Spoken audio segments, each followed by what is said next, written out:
नमस्कार मित्रांनो, इग्नाइट ॲग्रिकॉस या आपल्या युट्यूब चॅनलवर तुम्हा सर्वांचे स्वागत आहे।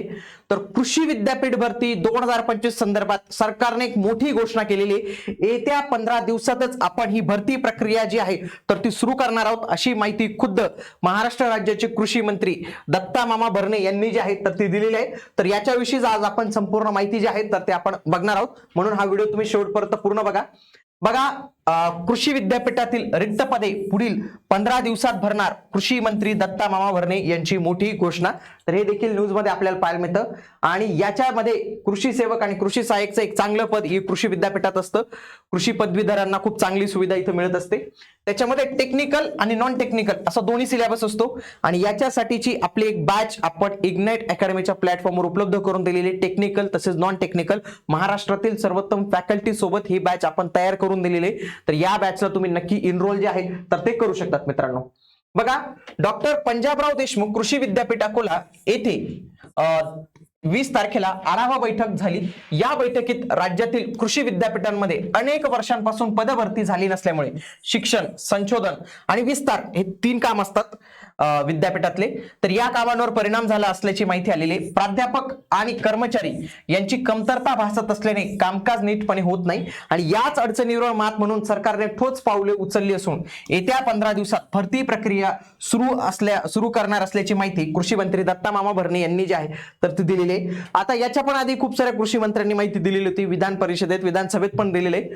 पण आता आपण बघूया की खरंच 15 दिवसात करतात का नाही आणि हे आपल्याला करून घेणं हे गरजेचं असणार आहे। बघा, मी तुम्हाला आधी माझे खूप सारे व्हिडिओ तुम्ही पाहिले असेल, त्याच्यामध्ये मी म्हटलेलं होतं बघा, कृषी विद्यापीठात जाहिरात आणणं हे विद्यार्थ्यांवर डिपेंड असतं मित्रांनो। कारण की विद्यार्थी जोपर्यंत एकवटत नाही, विद्यार्थी जोपर्यंत त्याच्या विरुद्ध आवाज उठत नाही, मागणी करत नाही, तोपर्यंत कृषी विद्यापीठाच्या भरती ना सहसा करून लवकर होत नाही। त्याच्यामध्ये कृषी विद्यापीठ पण लवकर हे पाठवत नाही, रिक्त पदांचा आकृतीबंध पाठवत नाही। त्यासोबतच शासन पण ना कंटाळा करत असतं, म्हणून शासनाला देखील याबाबत माहिती देणं की खरंच आहे प्रॉब्लेम आहे, तर तो आपली पण प्राथमिकता आहे, तर ते या गोष्टी करून देणं इथं गरजेचं ठरतं। विद्यापीठात बाकीच्या पण काही गोष्टी त्यांनी सांगितलेल्या तर ते आपल्याला महत्त्वाचं नाही। याआधी देखील आपण माहिती पाहिली होती की कृषी विद्यापीठात 57% जागा रिक्त आहेत, ज्याच्यामध्ये राहुरीच्या महात्मा फुले कृषी विद्यापीठात 55.10% जागा रिक्त आहेत। परभणीच्या वसंतराव नाईक मराठवाडा कृषी विद्यापीठात 66.16% जागा राखीव आहेत। पंजाबराव देशमुख कृषी विद्यापीठात 63 जागा राखीव आहेत आणि कोकण विद्यापीठात 40% जागा राखीव आहेत। आता बघा, याच्यामध्ये 2 पद्धतीच्या जाहिराती येतात, तुम्हाला आम्हाला सगळ्यांना माहिती आहेत। बघा, एक असते आपली प्रकल्पग्रस्तांसाठी, ज्यांच्या जमिनी गेलेल्या आहेत त्यांच्यासाठी। बघा, प्रकल्पग्रस्तांच्या जाहिरात तर येत राहतात, त्या भरलेही जातात।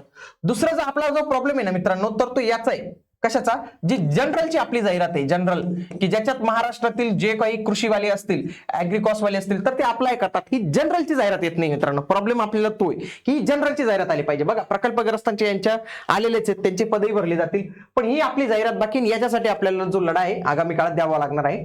बघा, विद्यापीठात जागा रिकामी पाहिला, बघा मी वसंतराव नाईक मराठवाडा कृषी विद्यापीठात जर पाहिलं, परभणी येथील 2972 पद मंजूर आहेत, भरली किती गेलेले 1082, म्हणजे 1890 पद रिक्त आहेत।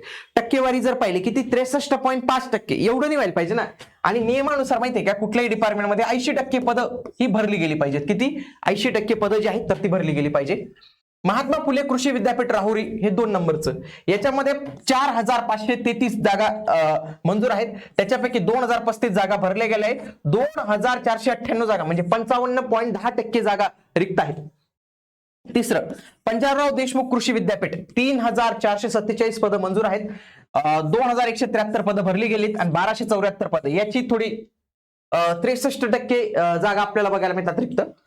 कोकण विद्यापीठात जर पाहिलं 1759, 1038 भरले गेलेत, 721 रिक्त आहेत, फक्त 40% जागा, जवळपास 41% समजूया आपण, 40.98, 41% जागा ज्या आहेत तर ते रिक्त इथं बघायला मिळतात।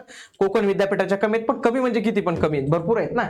नियमानुसार 80% जागा या भरल्या गेल्या पाहिजेत आणि रिक्त जागा फक्त 20% पाहिजेत कुठल्याही डिपार्टमेंटमध्ये। त्याच्यापेक्षा जास्त 20% राहिलं तर इतर लोकांवर जबरदस्त कामाचा लोड येतो, त्याच्यामुळे कामाचा दर्जा जो आहे तर तो खालावला जातो।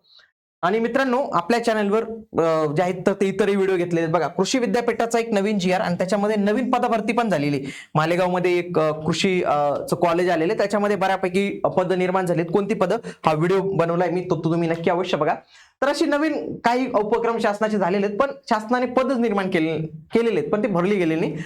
तर आगामी काळात ही प्राथमिकता असणार आहे शासनाची. आपणही त्यांना वेळोवेळी जे आहे तर ते याबाबत जागृती करूनच देऊ. त्यासोबतच कृषी घटकाशी संदर्भात काही व्हिडिओ बनवलेत आपल्या चॅनलवर, तर ते तुम्ही अवश्य बघा. आणि त्यासोबतच आपलं इग्नाइट ॲग्रिकॉस नावाचं जे युट्यूब चॅनल आहे मित्रांनो, त्याला तुम्ही नक्की जॉईन करा. ज्याच्यात कृषी सेवक, कृषी सहाय्यक, IBPS, AFO हे जे सगळे ज्या वेगवेगळ्या परीक्षा होतात ना कृषीवाल्यांसाठी, तर त्या सगळ्यांसाठी माहिती देणारं महाराष्ट्रातील अग्रगण्य हे चॅनल असणार आहे. म्हणून तुम्ही या चॅनलला जे आहे तर ते आजच जॉईन करून ठेवा. याच्यावर आपण विशेष व्हिडिओ फक्त कृषीवाल्यांसाठी बनवत असतो. म्हणून तुम्ही हे चॅनल जे आहे तर ते आजच जॉईन करून ठेवा. भेटूया आता आपण पुढील व्हिडिओमध्ये. तोपर्यंत जय हिंद, जय महाराष्ट्र, धन्यवाद.